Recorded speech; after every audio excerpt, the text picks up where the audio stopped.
7 மணி நேர காத்திருப்பு, 5 மணி நேர வாகன திருச்சி மாநகர நகர்வலம், கடைசியில் மைக் பிரச்சனையால் ஒட்டுமொத்த சொதப்பலில் முடிவடைந்த விஜயின் முதல் மக்கள் சந்திப்பு கூட்டத்தில் கேட்காத மைக்கில் கேட்ட வார்த்தைகள் பற்றிய முதல் ஒரு 10 பாயிண்டுகள் கேட்டதாக கூறப்படுகிறது. அந்த 10 முக்கிய அம்சங்கள் என்னவென்றால், திமுக ஆட்சியில் நிறைவேற்றாத கோரிக்கைகள் என்னென்ன கோரிக்கைகள் என்பது தொடர்பாகவும் அவற்றை நிறைவேற்றவில்லை என்றும் விஜய் குற்றம் சாட்டியிருக்கிறார்.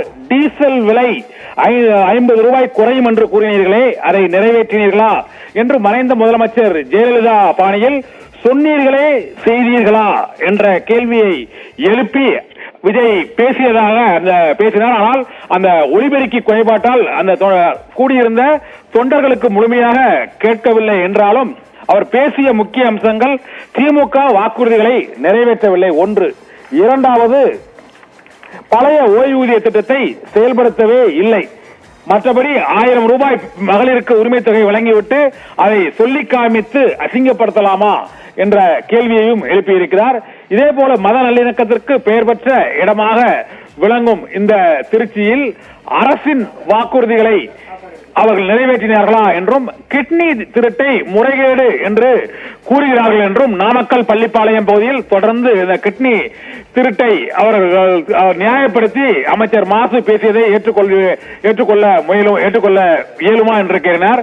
இதே போல நீட் தேர்வு, கல்வி கடனை ரத்து செய்வோம், பழைய ஓய்வூதிய திட்டத்தை செயல்படுத்துவோம் என்று அரசு ஊழியர் மற்றும் ஆசிரியர்களுக்கு அளித்த பல்வேறு வாக்குறுதிகள் நிறைவேற்றப்படவில்லை என்றும் அவர் தமிழக அரசின் மீது கடுமையான குற்றச்சாட்டுகளை கூறினார். அரசு வேலையில் பெண்களுக்கு 40% இடஒதுக்கீடு வழங்கப்படும் என்று அறிவித்த போதிலும் அந்த வாக்குறுதியை நிறைவேற்றினார்களா என்ற கேள்வியை எழுப்பினார். ஒவ்வொரு முறையும் அவர் தமிழக அரசின் செயல்பாடுகள் தொடர்பாகவும் அங்கு போராட்டம் நடத்தி வரும் பல்வேறு தரப்பினரின் கோரிக்கைகள் குறித்தும், இப்போதைய தமிழக அரசு என்னென்ன செயல்பாடுகளில் தோல்வி அடைந்திருக்கிறது, நீட் தேர்வு ரத்து செய்யப்பட்டதா என்ற கேள்வியை எழுப்பிய நடிகர் விஜய், இந்த வேளையில் பெண்களுக்கு அந்த 40% இடஒதுக்கீடு நிறைவேற்றாதது ஏன் மற்றும் அரசு ஊழியர்களுக்கான பழைய ஓய்வூதிய திட்டம் இன்னும் செயல்படுத்தப்படாதது ஏன் என்பது உள்ளிட்ட பல்வேறு கேள்விகளை எழுப்பி மாதந்தோறும் மின் கட்டண கணக்கீடு என்ற ஒரு அறிவிப்பை வெளியிட்டீர்களே, அந்த அறிவிப்பை செயல்படுத்தினீர்களா என்ற கேள்வியையும் எழுப்பினார். கல்வி, மின்சாரம் மற்றும் மருத்துவம் போன்ற அடிப்படை தேவைகளை சமரசம் இல்லாமல் தாவேக ஆட்சிக்கு வந்தால் வழங்கும் என்ற உறுதியையும் இன்றைய பிரச்சார கூட்டத்தில் விஜய் தெரிவித்திருக்கிறார். இருந்த போதிலும் இந்த பிரச்சார கூட்டத்தில் அவர் ஒட்டுமொத்தமாக தமிழக அரசுக்கு எதிராக பல்வேறு தரப்பினர் நடத்தி வரும் போராட்டங்கள் மற்றும் தமிழக அரசின் பல்வேறு நலத்திட்டங்கள், 1000 ரூபாய் மகளிர் உரிமை தொகை முதல் பல்வேறு நலத்திட்டங்களையும் வழங்கிவிட்டு அதை சொல்லி காட்டுவது மக்களை இழிவுபடுத்துவது போல இருக்கிறது என்றும் அவர் குற்றச்சாட்டை சுமத்தினார். வேறு எந்த விதமான கொள்கை மற்றும் சித்தாந்த ரீதியான விமர்சனத்திற்கு செல்லவில்லை. நேரடியாக தமிழக அரசின் திட்டங்களை மற்றும் செயல்படுத்தப்படும் திட்டங்களை, கொடுத்த வாக்குறுதிகளை நிறைவேற்றாததை குறிப்பிட்டு விஜய் இன்றைய கூட்டத்தில் உரையாற்றியிருக்கிறார்.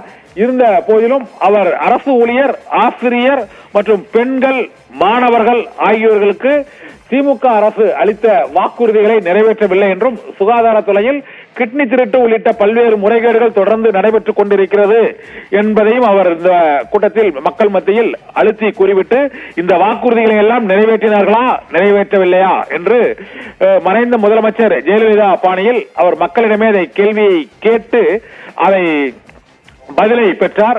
இதுபோல பேருந்தில் பெண்களுக்கு இலவசமாக பயணிக்க அந்த விடியல் பயணத்தை அறிமுகப்படுத்திவிட்டு அதை அமைச்சர்களே ஓசி பயணம் என்று விமர்சனம் செய்யக்கூடிய அவலம் ஏற்பட்டிருக்கிறது என்றும், மகளிருக்கு 1000 ரூபாய் அந்த உரிமை தொகை வழங்கிவிட்டு அந்த உரிமை தொகையை வழங்கியதையும் அவர்களுக்கு சொல்லி காமிப்பது அவர்களை இழிவுபடுத்துவது போல இருக்கிறது என்று அரசின் நலத்திட்டங்களில் மக்களுக்கு திமுக அரசுக்கு மிகுந்த ஒரு செல்வாக்கை ஏற்படுத்தியுள்ள அந்த இலவச பஸ் பயணம் 1000 ரூபாய் உரிமை தொகையையும் கூட அவர் கடுமையாக விமர்சித்தார். இதே போல கூட்டுறவு கடனை தள்ளுபடி செய்வோம் என்று கூறிவிட்டு அதை தள்ளுபடி செய்யவில்லை என்ற குற்றச்சாட்டுகளையும் அவர் முன்வைத்திருக்கிறார். தொடர்ந்து திமுக அரசின் மீதான அந்த குற்றச்சாட்டுகள், டீசல் விலையை குறைப்போம் என்று கூறியதை நிறைவேற்றவில்லை, நீட் தேர்வை ரத்து செய்வோம் என்று கூறியதை நிறைவேற்றவில்லை, அரசு ஊழியர்களுக்கு பழைய ஓய்வூதிய திட்டத்தை வழங்கவில்லை என்பது உள்ளிட்ட கோரிக்கைகளையும், இது தவிர மாதந்தோறும் மின்சார கணக்கீடு, கல்விக்கடன்